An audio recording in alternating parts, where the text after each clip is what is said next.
El láser de Magurele, materia de luz. ¿Cómo es posible, señor, algo así? Para eso se está preparando el láser de Magurele. Y el láser de Magurele ya no es el más poderoso del mundo. El láser Sul de China lo superó. Pero lo importante no es la potencia, sino la densidad de energía. Y ahí el láser de Magurele destaca. Aquí está el resumen. En la primera parte, unas palabras sobre el láser. Y sobre todo, lo vamos a comparar con los otros láseres potentes del mundo, que muchos de ellos también intentan hacer lo mismo. Luego, teoría. ¿Qué es el vacío cuántico? ¿Cómo está lleno de pares de partículas virtuales, por ejemplo, electrón-positrón? ¿Y cómo se pueden traer estas partículas virtuales a la realidad con la ayuda de un campo eléctrico muy potente? Continuaremos con la teoría específicamente. ¿Qué son las partículas virtuales y, sobre todo, cuál es el mecanismo que necesitamos? Es decir, el mecanismo Bright-Wigger. Y luego continuaremos con una demostración experimental de este experimento, que logra traer del vacío cuántico partículas a la realidad, electrones y positrones. Un experimento que tuvo lugar hace casi 30 años. En la última parte sobre el láser de Magurele, qué quiere hacer diferente y cómo quiere mejorar un experimento de hace 30 años, y sobre todo qué anunció recientemente, porque mientras tanto ya demostraron una primera etapa de este nuevo experimento. ¿Qué es el láser de Magurele? En principio, no es muy diferente de un puntero láser, es decir, es una fuente de luz coherente, porque toda la luz a nuestro alrededor, incluida la que viene de las estrellas, está formada por unas partículas llamadas fotones. Solo que la luz que viene del Sol o de las estrellas la llamamos incoherente, porque esos fotones no están alineados entre sí. La luz láser es coherente, sus fotones están en fase. Podemos imaginarlos como soldados que marchan sincronizados. Sin embargo, el láser de Magurele es un láser pulsado. Eso significa que envía pulsos de energía. En este caso, los pulsos de energía tienen aproximadamente 200 julios, y estos pulsos se envían una vez por minuto. Es decir, enciendes el láser, 200 julios, envías el pulso de energía, apagas el láser, esperas y luego vuelves a activar el pulso después de 1 minuto. Eso ya destruye algunos de los mitos. ¿Por qué? Porque 200 julios no es una energía muy grande. 200 julios es una energía con la que puedes calentar 50 gramos de agua, de modo que la temperatura del agua aumente 1 grado Celsius. Si llega un tanque dinámico o un avión, realmente no puedes hacer mucho con este láser. El láser de Magurele no es el láser con el que se derriten tanques, aviones y así sucesivamente. La energía es muy baja. ¿Por qué entonces se dice que el láser de Magurele es el más potente del mundo? Porque hablamos de potencia, es decir, la energía entregada en un periodo de tiempo. Pues el láser entrega esta energía en 20 femtosegundos. 200 julios no son muchos, pero entregados en 20 femtosegundos. Eso significa una potencia muy alta. Es decir, en ese tiempo tan corto, la potencia que entrega el láser es muy grande. Para darnos cuenta, sí, 20 femtosegundos, un femtosegundo es 10 a la menos 15 segundos y el electrón orbita alrededor de un núcleo en unos cuantos femtosegundos.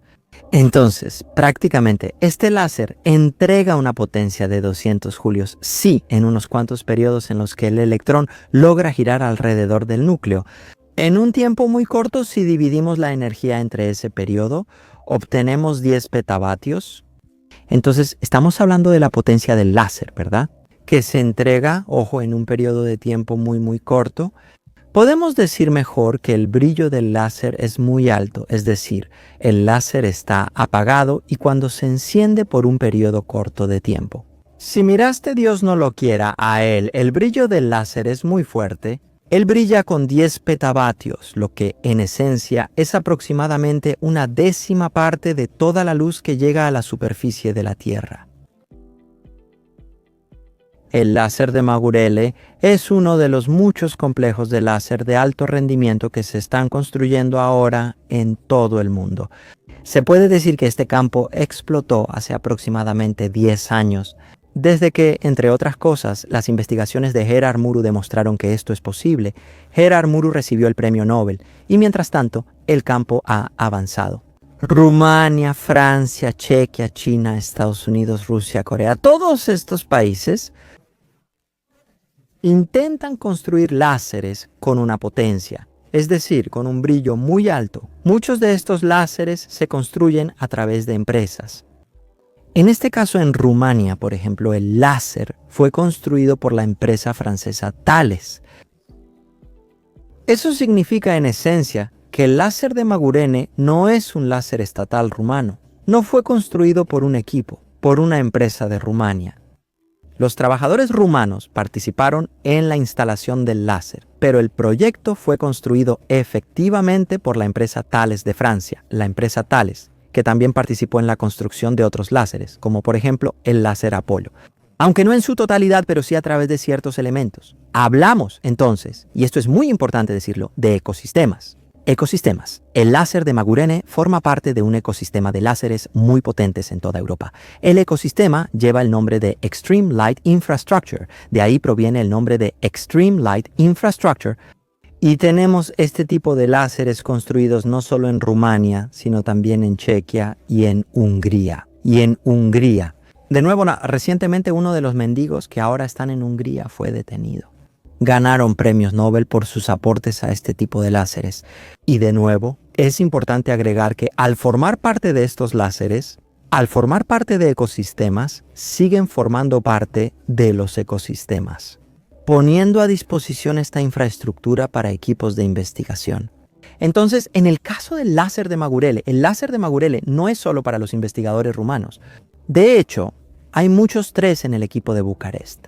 Y el láser de Magurele está puesto a disposición de equipos de toda Europa, pero incluso de todo el mundo, que tienen derecho a recibir lo que se llama tiempo de haz, es decir, beam time se llama. Es decir, escribir un proyecto en el que le digan a la gente de Magurele, buena gente, yo quiero hacer este experimento así, así, así. Por favor, permítanme ir a su laboratorio y junto con ustedes, por supuesto, hacer estos experimentos. El artículo de hoy, por ejemplo, que también presenta los resultados del láser de Magurele. Sí, es una colaboración realizada no solo en el láser Extreme Light Infrastructure de Bucarest, sino también en el láser Apolo de Francia. Y en la lista de investigadores solo hay investigadores rumanos. Sí, y también investigadores de Francia, Portugal, Suecia, incluso de Estados Unidos e Israel. Este quizás es un muy buen ejemplo que muestra que cuando quieres hacer hoy en día este tipo de experimentos, de investigaciones al límite del conocimiento, sí, te encuentras en la situación en la que puedes hacerlo a través de proyectos transnacionales que superan las fronteras tanto por los equipos de investigadores que tienes como por los proyectos que realizas. Sí, incluso así. Porque el tema del que hablamos hoy, la generación de materia a partir de la luz, es en esencia un tema con potencial para un Nobel. Sí, por eso existen competencias, aunque hablemos de colaboraciones, hay competencias en diferentes clubes de investigación en todo el mundo. Aquí está la lista de los láseres que están en construcción, que, una vez terminados, deberán tener potencias de más de 10 petavatios. Sí, el láser de Magurele es uno de los pocos que ya está listo, solo el láser, ojo, no la fuente gamma, que todavía está en construcción. Tiene retraso, pero el láser LNP de Magurele ya está listo. Olvidé decir que se llama LNP por física nuclear. Sí, y ya alcanzó los 10 petavatios, pero vemos en la lista a Francia, Apolo, Chequian igual. 10 petavatios forma parte del grupo Extreme Light Infrastructure SOLV de China. 10 petavatios, SEL, un láser de China que quiere alcanzar los 100 petavatios, o sea, 10 veces más. Sigue en construcción, he leído poco últimamente, y siento que hay problemas en todos lados, especialmente con estos. Láseres como el SEL, que buscan llegar a 100 petavatios, enfrentan muchos problemas, porque no veo ese tipo de anuncios de un mes a otro, así que diría que sí. También tenemos en la lista otros láseres, y me llamó la atención el láser Vulcan, que será ampliado a 20 petavatios, y el láser de Rusia, que quiere alcanzar los 200 petavatios. Para ser sincero, no he escuchado nada, creo que ellos allá son demasiado ambiciosos. Y tengo aquí enfrente, el láser SULF de China. Aquí pueden ver un anuncio que fue hecho en 2017 por una agencia de noticias china, ¿sí? En el que decían que el láser SULF ya había alcanzado 10,3 petavatios. Entonces, Eso significaría que fue antes que el láser de Magurele, que hizo su anuncio alrededor del año 2019, así que ese láser chino habría sido el primero. Y me interesó esta historia. ¿Fue verdadera? ¿Lo es hoy en día? Y busqué el artículo original, pero no lo encontré. Encontré un artículo de esa época, que pueden ver aquí, en el que se dice que el láser tendría la capacidad de entregar 10 petavatios. Entonces, es posible que en ese de 2016 no hayan entregado realmente esa capacidad, sino que hayan demostrado, midiendo los componentes respectivos, que el láser tiene esa capacidad. En cambio, más recientemente, en 2021 sí, o sea, en la segunda, digamos.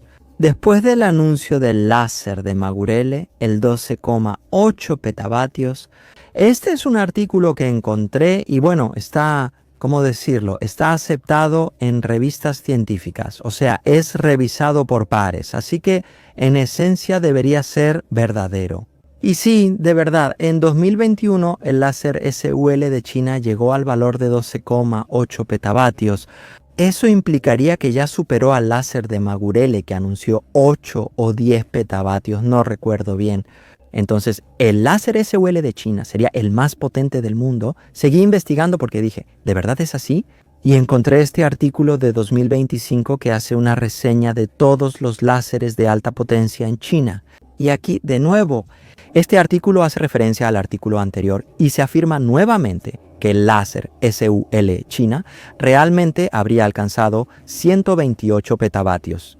Entonces, en esencia, ahora sería más potente que el láser de Magurele, pero en esencia, ambos láseres son de 10 petavatios. ¿Qué experimentos se hacen aquí? También pueden hacerse allá, aunque en condiciones distintas, pero desconozco la tasa de repetición.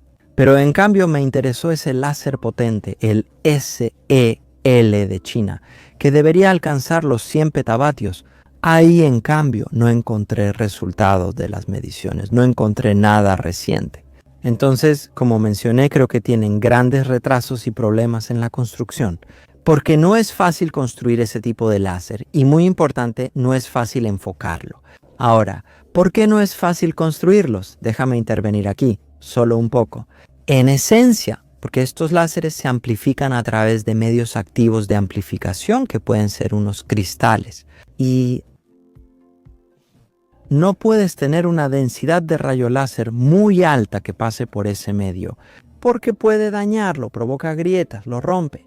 Y entonces, para amplificar en ese medio de amplificación un rayo láser, que en esencia es muy potente, lo que tienes que hacer es hacer ese medio de amplificación, ese cristal que amplifica el láser, tienes que hacerlo muy grande. Esto significa que tanto el rayo láser como el medio de amplificación son muy grandes. Y estos cristales, que tienen un radio muy grande y que deben cultivarse para permitir y amplificar un rayo láser muy potente, sí.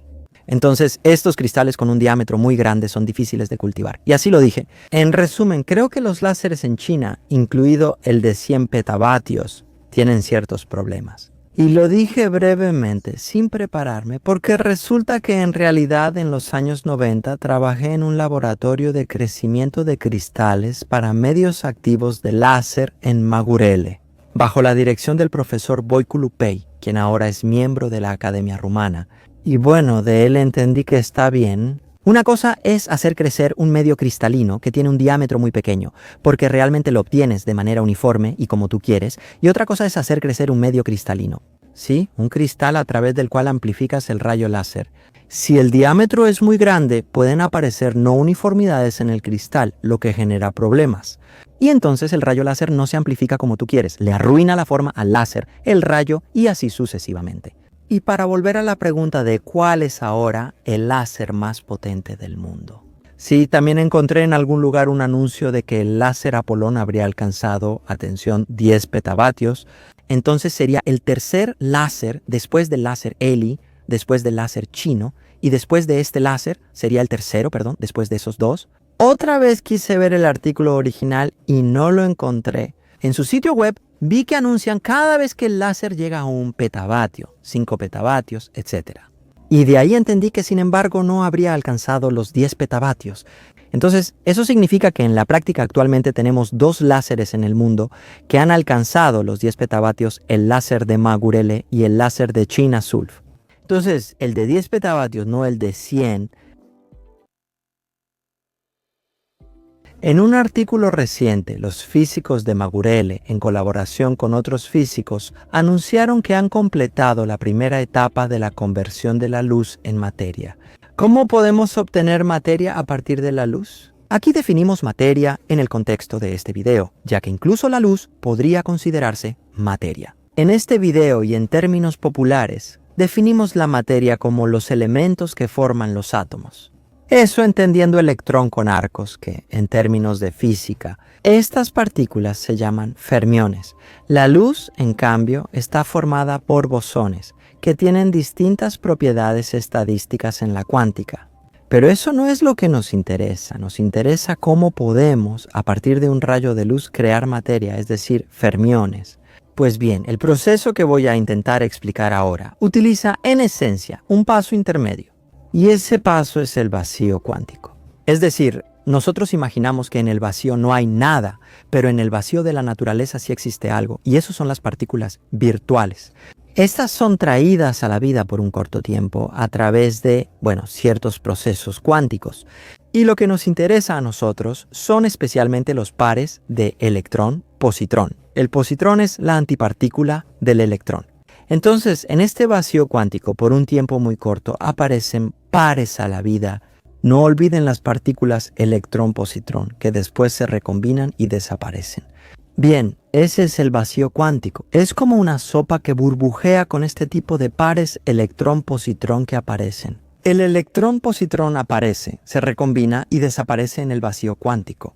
En resumen, la idea que usamos es que aprovechamos la luz como energía. Sí, pongamos esta energía en el vacío cuántico y separemos los electrones y positrones que forman pares. Sí, separémoslas de tal manera que las 2 partículas, el electrón y el positrón, que estaban en el vacío cuántico, se alejen lo suficiente como para que ya no se recombinen. Y de esa manera se convertirán en partículas reales. Oye, sobre esto hablé en física contada y aquí puedes ver un dibujo en el que dibujé los pares de partículas virtuales.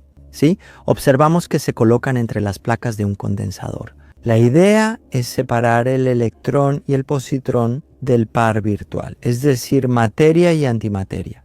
Separarlos a una distancia lo suficientemente grande, de tal manera que ya no se vuelvan a recombinar. Esto lo logra mediante un condensador. Ahí pueden ver el voltaje eléctrico, pueden ver que se forma un campo eléctrico y debido al campo eléctrico también aparece una fuerza eléctrica. La fuerza eléctrica es Q por E, donde Q es la carga. En un lado la carga es positiva y en el otro lado la carga es negativa. Entonces, debido a este campo eléctrico, las fuerzas eléctricas aparecen en direcciones opuestas y el electrón y el positrón se separarán. ¿Y cómo se hace este cálculo? Bueno, se parte de la idea de que un par electrón-positrón, sí, virtual, normalmente tiene el tamaño de la longitud de onda de Compton, 10 a la menos 12 metros. ¿Por qué la tiene? Es otra discusión en la física explicada. Para hacerlos realidad, debes separarlos más de la longitud de onda de Compton, 10 a la menos 12 metros. Pero todavía tienes que hacer otra cosa, y es que la energía que traes con el láser y que pones entre las partículas, sí, debe transferirse a la masa en reposo del electrón y del positrón. Esto te lleva al resultado de que las partículas, una vez que se separan, tendrán velocidades cercanas a la velocidad de la luz. Tendrán velocidades relativistas. Y entonces, el cálculo es el siguiente. Ponemos un campo eléctrico y nos interesa saber cuán grande es el campo eléctrico. De tal manera que si comenzamos con un electrón y un positrón cercanos y los separamos mediante el campo eléctrico, sí, después de que alcancen una distancia entre ellos mayor que la longitud de onda de Compton, 10 a la menos 12, también tendrán velocidades cercanas a la velocidad de la luz. Y si haces ese cálculo, verás que el campo eléctrico necesario que calculé aquí es de aproximadamente 2 por 10 a la 17 voltios por metro. El valor real es 10 veces mayor calculado correctamente, y ese valor real lleva el nombre de Schwinger. Entonces, según el físico que investigó estos fenómenos, y el valor necesario es de aproximadamente 2.132 por 10 a la 18 voltios por metro. Y cuando escribí el libro Física Contada, el láser de Mangurele era solo una idea. Sí, digamos que estaba, por así decirlo, en construcción. No sé si ya había comenzado la construcción, pero era solo una idea. Y es muy interesante que hablé sobre el láser en el libro, precisamente con la idea de que iba a realizar este experimento. ¿Por qué un láser? Porque en esencia, un láser potente tiene un campo eléctrico fuerte y entonces ese campo eléctrico fuerte podría generar ese efecto Ginger del que hablé. Pero ojo, el láser debe ser enfocado. Porque si el haz de láser es muy ancho, en cada pedacito el campo eléctrico es pequeño. Solo que si enfocas el láser en un punto, en una zona muy pequeña del orden de micrómetros, sí, entonces todos los campos eléctricos se suman de manera coherente, porque el láser es luz coherente, y en esa zona obtienes un campo eléctrico muy grande. Los físicos calcularon cómo enfocar un láser para alcanzar el límite de Ginger en el campo eléctrico, y ellos nos dicen así. Ese láser debe estar enfocado lo suficientemente bien para que la densidad de energía sea de aproximadamente 10 a la potencia de 29 vatios por centímetro cuadrado, y aquí es donde interviene. El segundo problema muy importante de todos estos láseres de alta potencia es que deben estar enfocados muy bien. Para que estén bien enfocados necesitan espejos de enfoque. Tienen que asegurarse de que ese haz de láser del que les hablaba al principio, que es amplificado por el cristal láser, sí, y que es muy ancho. Tiene que ser lo más uniforme posible, de tal manera que el fenómeno de enfoque sea lo suficientemente bueno. Respecto a la densidad de energía, el láser de Mangurele está muy bien. Como el haz se enfoca en un área pequeña, la densidad de energía llega a 10 a la 23 watts por centímetro cuadrado. Algunas de las más grandes del mundo, que según lo que encontré, solo han sido anunciadas por el láser coreano Corels, de 4 petavatios en 2021. Pero ojo, para obtener el efecto Schwinger necesitamos 10 a la potencia de 29 W por centímetro cuadrado. Ahora mismo solo tenemos algo del orden de 10 a la 23 W por metro cuadrado. Ya estamos unas 6 órdenes de magnitud debajo del límite teórico. Entonces, la pregunta es, ¿por qué? ¿Podríamos esperar obtener nueva materia de la luz con estos láseres si su densidad de energía es unas 6 órdenes de magnitud menor que el límite teórico? ¿Cómo es posible esto con láseres? La respuesta es que se puede usando un mecanismo. De hecho, hay 2 mecanismos que llevan el nombre de los físicos Bright y Wheeler. Pero para entender el mecanismo Bright-Wheeler tenemos que dar un paso atrás en la teoría y hablemos un poco sobre las partículas virtuales. Esta idea de las partículas virtuales me fascina desde que la escuché de Richard Feynman y básicamente dice que una partícula viaja por múltiples trayectorias al mismo tiempo. Sí, déjenme decirles solo unas palabras, esto para que pueda rezar. Tal vez me extienda otra vez. Así es, sí. Entonces, lo que quiero decir es lo siguiente. En la física clásica, las partículas son bolitas. Así podemos imaginarlas como bolitas. En la física cuántica, en un primer momento, el movimiento cuántico de las partículas se describe mediante una onda de probabilidad. Y eso lo pueden ver en este gráfico. Sí, tenemos una onda de probabilidad que nos dice más o menos dónde está el electrón con ciertas probabilidades, y esta onda de probabilidad sufre un efecto de difracción. Y por eso, en este efecto de difracción, veremos franjas de interferencia en el lado derecho. Ya sea que hagamos este experimento con luz o con electrones, en el caso de la luz, la onda es la onda luminosa, en el caso de los electrones, la onda que se difracta es la onda de probabilidad de los electrones. El físico Richard Feynman nos dice que reinterpretamos esta interferencia de ondas a través de partículas virtuales. Lo que él dice se puede ver en este dibujo. Así, solo digamos que hacemos algunos agujeros en el panel de difracción, ¿sí? ¿Qué tendremos entonces? Básicamente, de nuevo, una onda pasa por varios lugares y luego se recombina en el panel de difracción. Él lo llama así. Esta vez, no veamos que tenemos una sola onda, la onda de probabilidad, sino que imaginemos que cada pedacito que entra, como se ve en el dibujo, es una pequeña onda. Una onda piloto de una partícula que pasaría por ahí en la interpretación de Feynman. Entonces, ya no vamos a hablar de dónde estamos y hablaremos de trayectorias virtuales por las que pasa la misma partícula, ¿sí? Y cada trayectoria virtual tiene una onda asociada a ella, a la que podemos llamar onda piloto. sobre el nombre, eso es otra discusión. Vemos aquí, por ejemplo, 4 de esas trayectorias que podría tener la partícula. En cada una de las trayectorias, la partícula lleva su onda consigo y al final estas ondas se recombinan y nos dan las franjas de interferencia. Esto, en esencia, es una reinterpretación del principio de Christian Huygens. ¿Con qué nos quedamos de aquí? Nos quedamos con otra interpretación de la mecánica cuántica. Ya no decimos que un electrón está guiado por una onda de probabilidad y que esa onda interfiere y al final nos da esos patrones de difracción. Decimos que un electrón puede moverse al mismo tiempo por varias trayectorias virtuales y que en cada trayectoria virtual lleva su propia onda piloto. Y al final, calculamos las amplitudes de probabilidad basándonos en esas fases y vemos cuál es la probabilidad de encontrar el electrón en un lugar u otro. Y Richard Feynman logra reinterpretar toda la mecánica cuántica de esta manera. Es decir, nos dice que este mundo puede ser descrito a través de estas partículas virtuales que se mueven en trayectorias virtuales. Y aquí vemos una reinterpretación así, donde vemos cómo 2 electrones, que son las líneas con flechas, se repelen debido al campo electroastral.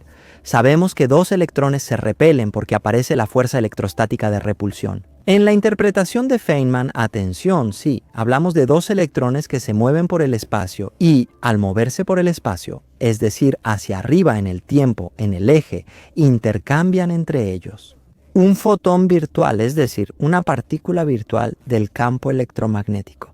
Y debido a este intercambio de partículas virtuales, los 2 electrones se alejarán uno del otro.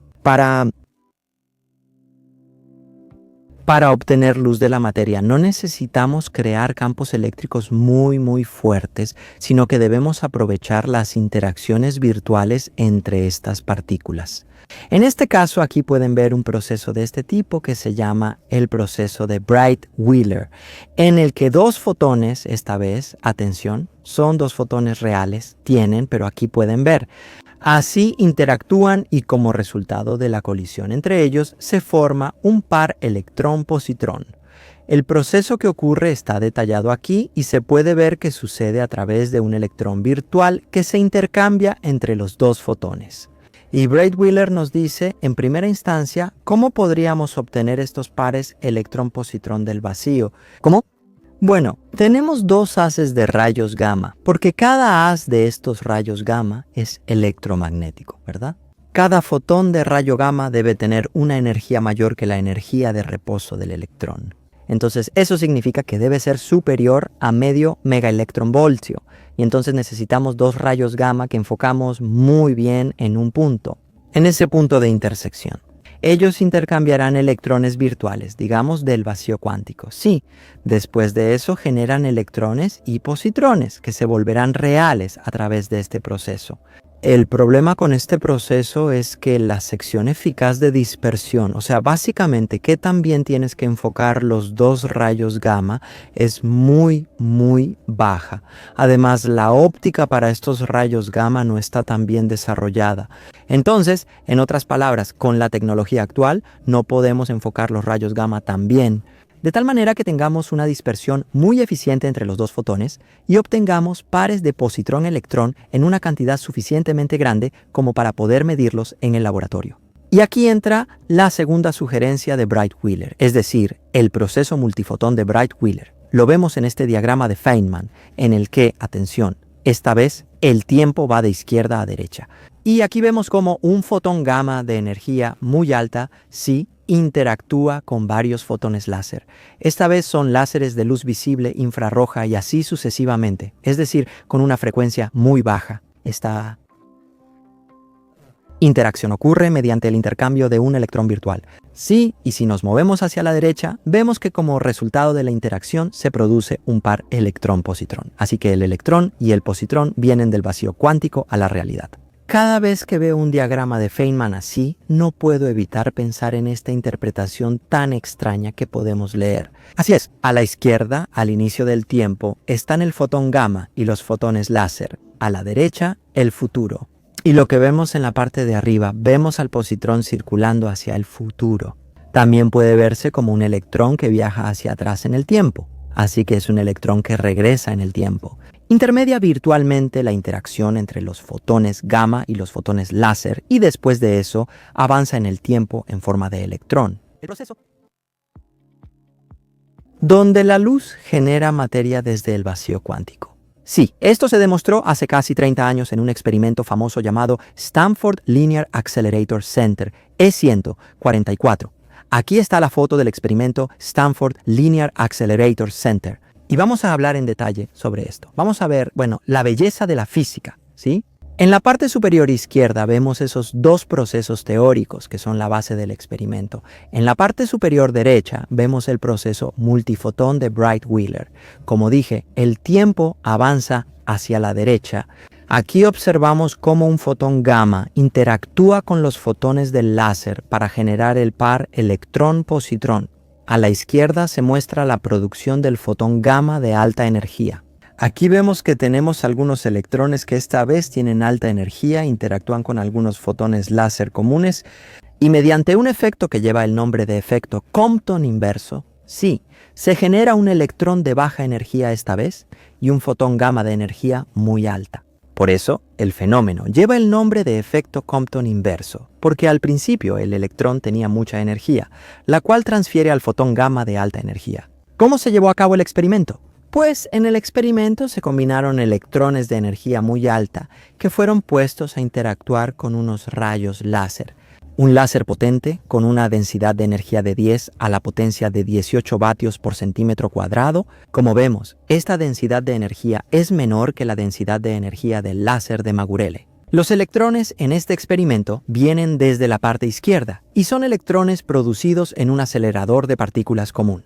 No sé si es lineal o circular, pero es un acelerador de partículas común. Común en el sentido de que, común para quien tiene aceleradores de partículas, ¿verdad? Que saca a los electrones a energías bastante altas, 46 GeV. ¿Y cómo se lleva a cabo el experimento? En la parte izquierda vemos los electrones que vienen del acelerador de partículas en pulsos, en haces pulsados, y en verde tenemos el láser, que también viene en pulsos de láser. La energía del láser es bastante alta. Vemos ahí que la densidad de energía es de el láser.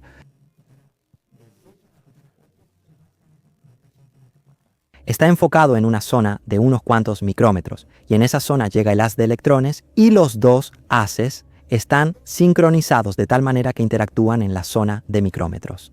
En la zona de contacto ocurre el primer milagro, y es que el electrón que viene con energía de GeV empieza a absorber muchos fotones del rayo láser y se convierte en un electrón virtual. Y este electrón virtual se desintegra más adelante en un electrón común con menor energía y un fotón gamma que tiene una energía muy alta. Aquí 29 gigaelectronvoltios. Luego ocurre el segundo proceso milagroso.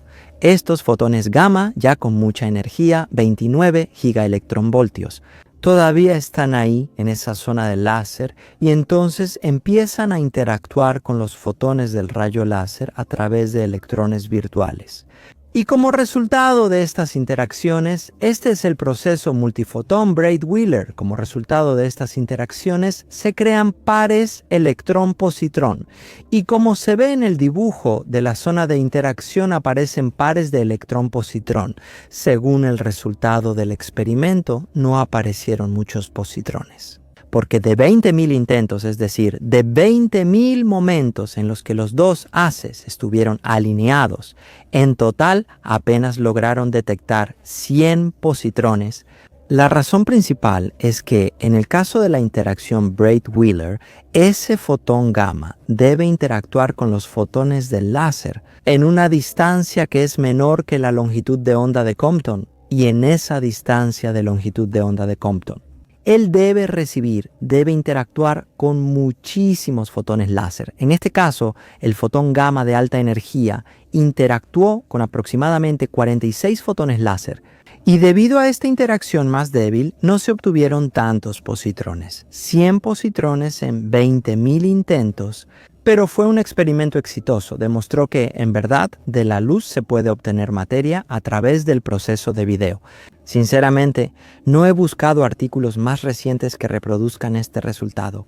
He visto que la mayoría de los artículos hacen referencia a este resultado como si fuera un resultado realmente excepcional. Sin embargo, buscamos más positrones para lograr un resultado más evidente. Para que tengamos más positrones, este proceso de Bright-Wheeler debe ser más eficiente. Es decir, esos fotones gamma deben interactuar con más fotones láser en esa longitud, que es esencialmente la longitud de onda de Compton. ¿Cómo pueden interactuar con más fotones láser? Solo si el láser es más potente. Pues el láser de Extreme Light Infrastructure es más potente que el láser de Stanford Linear Accelerator Center. Esperamos que al repetir este experimento con el láser de Extreme Light Infrastructure, obtengamos muchos más positrones. El problema es que el acelerador de partículas de Stanford Linear Accelerator Center, que significa acelerador lineal, está en Estados Unidos y el láser de Magurele está en Bucarest. En la práctica solo tienes dos opciones. O construyes un láser junto al acelerador de partículas en Estados Unidos para poder hacer el experimento allá, o construyes un acelerador de partículas cerca de Bucarest para poder hacer el experimento en Bucarest. Si no me equivoco, los de Stanford, de hecho, están construyendo un láser potente allí para hacer ese tipo de experimentos. Así que, como les conté, es una competencia. Los de Europa, en cambio, los que trabajan con el láser Extreme Light Infrastructure o con el láser Apollo. Como veremos, partieron de la premisa de que no tendrían un acelerador de partículas cerca y empezaron con esa idea. Vamos a acelerar los electrones nosotros con el láser. Entonces, en otras palabras, el proceso ideal sería de la siguiente manera. Primero, usas el láser para acelerar electrones. Después haces que esos electrones interactúen con un rayo láser. Después, de tal manera que obtienes un fotón gamma de alta energía y luego, en la tercera etapa, vuelves a hacer que los fotones gamma de alta energía interactúen con el láser. Para obtener pares de electrón-positrón solo con el láser, ahora son 3 pasos. Primero obtengo los electrones, luego el fotón gamma energético y finalmente los pares electrón-positrón. En primer lugar, el artículo del que hablamos hoy es una colaboración de varios equipos internacionales que utilizaron el láser de Magurele y el láser de Francia. Apollon realiza los primeros 2 pasos de esta cadena de 3 pasos para crear pares electrón-positrón. Aquí está el esquema del experimento realizado tanto en el láser Apollon de Francia como más tarde en el láser de Magurele. El láser de Magurele es actualmente más potente que el láser Apollon de Francia, como vemos en esta imagen. En esta imagen vemos un rayo láser en la parte izquierda que pasa a través de una zona de gas ionizado. En esa zona de gas ionizado, N se acelera mediante el láser, acelera los electrones a energías muy altas a través de un proceso que se llama aceleración por plasma láser, es decir, la aceleración de electrones mediante un plasma. También se le llama Wakefield Acceleration en inglés.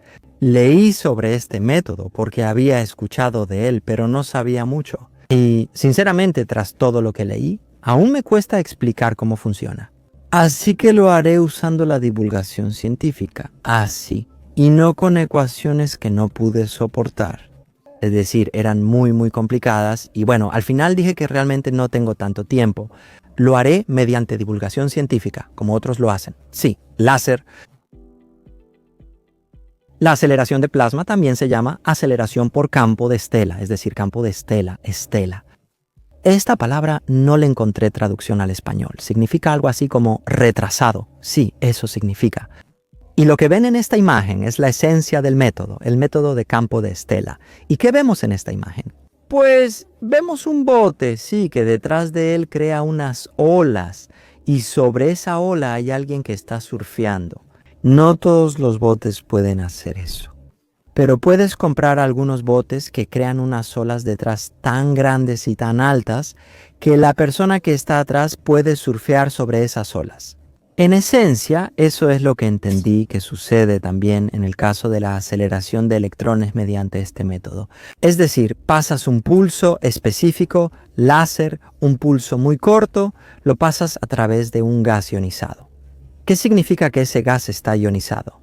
Significa que los electrones han sido separados de los átomos y que ahí se ha creado un plasma en el que los electrones pueden oscilar respecto a los iones que están ahí. ¿Y qué sucede? En el momento en que el pulso láser, un pulso muy corto, extremadamente importante, pasa por esa zona de plasma, crea detrás de él un wake, en inglés, como esa ola que queda detrás del barco. Crea una zona de campo eléctrico, que es algo así como una zona cerrada, como una especie de jaula. Si ahí resulta que hay un electrón con la velocidad adecuada, entonces ese electrón será llevado por esa jaula de campo eléctrico en movimiento, así como el surfista es llevado por la ola. ¿Cómo se forma esa jaula de campo eléctrico? Detrás del pulso láser, debo decirte que no logré seguir las ecuaciones, porque esa zona detrás del pulso láser en el plasma, esa zona de jaula de campo eléctrico sigue al pulso láser. De nuevo, no puedo decírtelo. Pero lo que entendí es que es muy importante que esos electrones sean inyectados, o un protón, ya que este método también los acelera.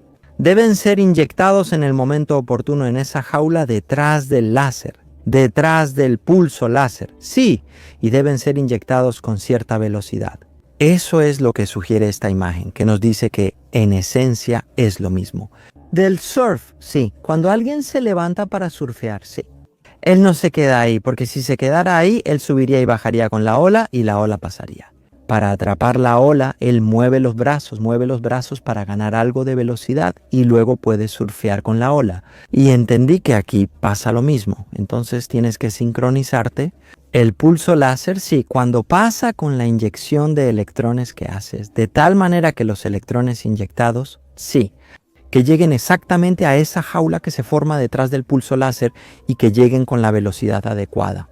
Y luego ellos se quedan ahí, atrapados y son llevados hacia adelante y acelerados por ese pulso láser. Quizás se pregunten, bueno, el electrón va detrás del pulso a la velocidad de la luz. ¿Y dónde es acelerado? ¿Parece que tiene una velocidad constante? Ajá, yo también me lo pregunté después de grabar el video, así que respondo por audio. Normalmente el electrón es inyectado y ya tiene energía de megaelectronvoltios, una energía que es mayor que la energía de reposo del electrón. Así que ya se mueve a velocidades relativistas de más del 95% de la velocidad de la luz.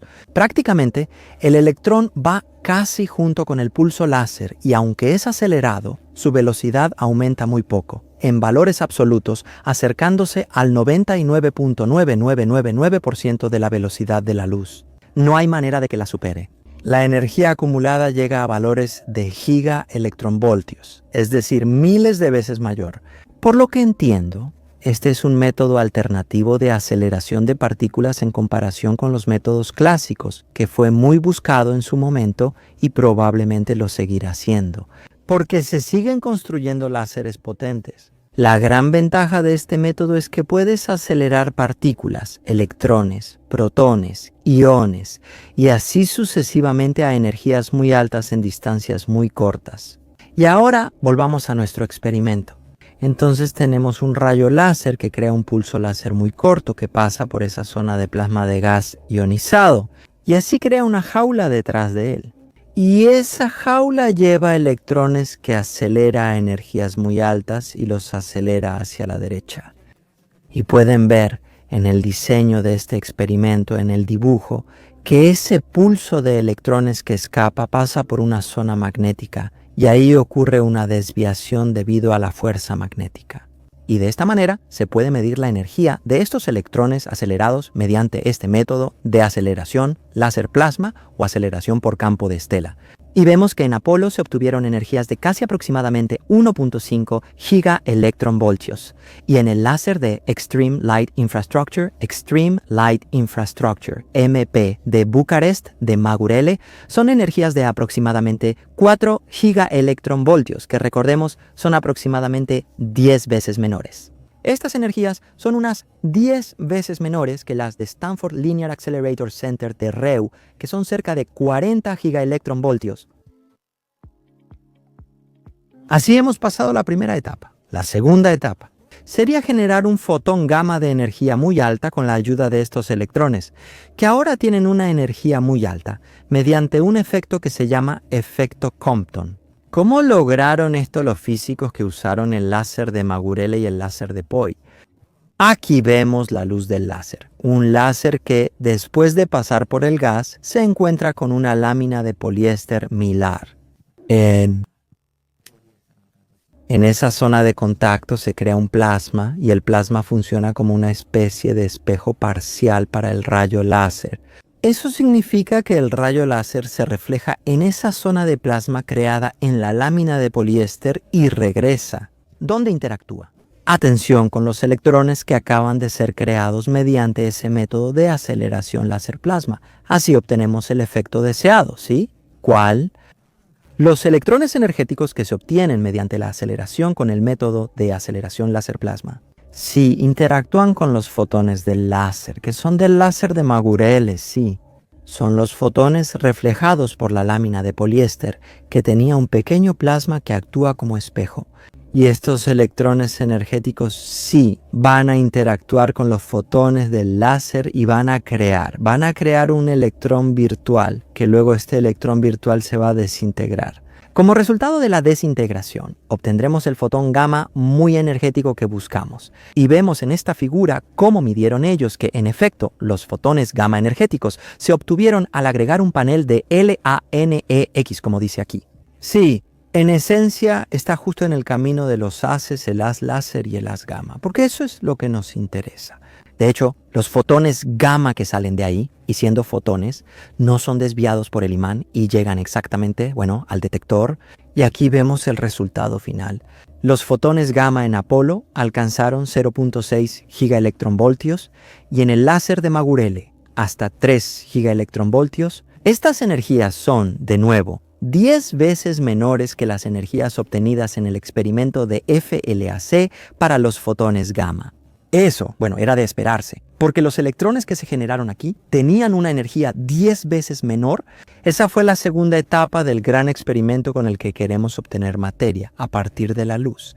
Y el final del artículo. Porque sí, es un resultado intermedio. En la siguiente etapa, deberían hacer que estos fotones gamma energéticos que ahora obtuvieron en el laboratorio interactúen con un rayo láser. También de ahí. Por supuesto, la energía del fotón gamma es 10 veces menor que la energía del fotón gamma de FLAC. Pero por otro lado, el láser de Magurele tiene una densidad de energía cientos de miles de veces mayor que el láser de FLAC. Y entonces, en ese proceso, multifotón Brightwheeler, el fotón gamma energético, interactuará primariamente con millones de fotones del rayo láser, no solo con unos pocos. Esto generará muchas más parejas de electrón-positrón. Hemos llegado a las conclusiones. Tim, quiero compartir brevemente mi opinión, aunque me extenderé un poco. Pero la verdad es que en Rumania y en general en el mundo, ahora se buscan opiniones tajantes. O es mala, o es muy buena, o muy mala, y la realidad siempre está llena de matices. Y creo que eso también pasa con el láser de Magurele, es decir, que el láser de Magurele estuvo lleno de controversias hace algunos años. Y el láser de Magurele sigue siendo, como les dije, en esencia, una plataforma de investigación europea. Él forma parte de un consorcio, sí, tiene investigadores rumanos y extranjeros, y recibe proyectos tanto de Rumania como del extranjero. ¿Han visto cuántos autores extranjeros aparecen en este artículo? Han visto que se usó tanto el láser de Magurele como el de Polonia. Entonces, en esencia, es una plataforma de investigación puesta a disposición de investigadores de todo el mundo. Nosotros, en Rumania, generalmente buscamos la excepcionalidad. O sea, señor, ¿es el láser más grande del mundo? Y han visto que no sé si sigue siendo el láser más grande del mundo, porque el 8 petavatios, que en esencia sería más que el láser de Magurele, pero eso no es lo importante. Lo importante es que tengo 2 láseres de 10 petavatios y vendrán más. Y que todos estos láseres están en la frontera del conocimiento. El experimento que hicieron esta vez es un experimento que pertenece a la física teórica, a la física fundamental. Cómo obtener materia de la luz usando el vacío cuántico. He visto muchos comentarios en la prensa preguntando para qué sirven estos experimentos. Es decir, ¿por qué no usamos el láser de Magurele para cuestiones prácticas, cáncer, problemas médicos y así sucesivamente? Y es cierto, si revisan el sitio web del láser de Magurele, también hay ese tipo de proyectos. Pero no hay nada, absolutamente nada de malo en hacer también proyectos de física fundamental. Hoy dice que es completamente normal. Porque cuando tienes un instrumento que es muy avanzado, lo que te interesa primero es hacerlo funcionar y ver qué puedes descubrir con él. Y después, en segundo lugar, eventualmente, ¿cuáles son las aplicaciones? Pero para conocer las aplicaciones, tienes que entender muy bien cómo funciona. Y para entender muy bien cómo funciona, tienes que hacer las cosas de física fundamental al principio. En cuanto a mí, fue otro video muy trabajado. Probablemente notaron que también tuve un video corto sobre el mismo tema, que no sé, tal vez lo ponga aquí al final.